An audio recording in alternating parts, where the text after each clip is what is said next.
Gada iniciatīva Vija Kurpniece. Es liela, tu maza.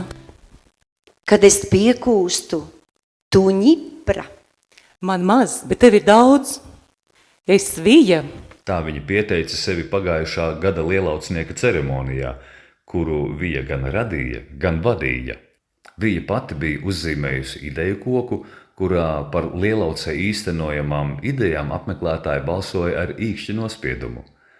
Man patīk radīt pasākuma konceptus, atzīst Vija. Vija prata daudzās idejas apvienot vienā krāšņā pasākumā. Reizēm idejas šaudās kā tenisa bumbiņas, te viena, te otra, te jau trešā aizstāja pirmo un tā joprojām. Līdz kāds tās strukturē un ievirza īstenošanas fāzē, saka režisore Vija Kurpniece. Otrs Vijas pamanāmākais darbs bija Lielauces pils pārvēršana par spoku pili. Vija izdekorēja ieejas kāpnes un priekštelpā, kurā pirms spoku lugām jāpulcējas apmeklētājiem, radīja attiecīgu atmosfēru. Arī pils zālēs. Tika sagādāti ziedi, vīteņaugi, sausie augi, palienētas sveces, gaismas, paprika.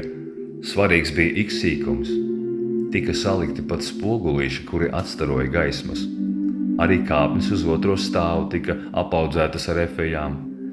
Vija ne tikai izdekorēja pili, bet bija arī caurviju balss spoku lugām, kas pavadīja apmeklētājus cauri laikiem un zālēm.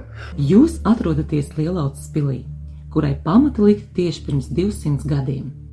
To uzbūvēja un savai meitai Elizabetei uz kāzām atdāvināja grāfs Karls von Mēdens. Un vēl beigās paspokojās baltās dāmas tēlā. Gada iniciatīva Vija Kurpniece.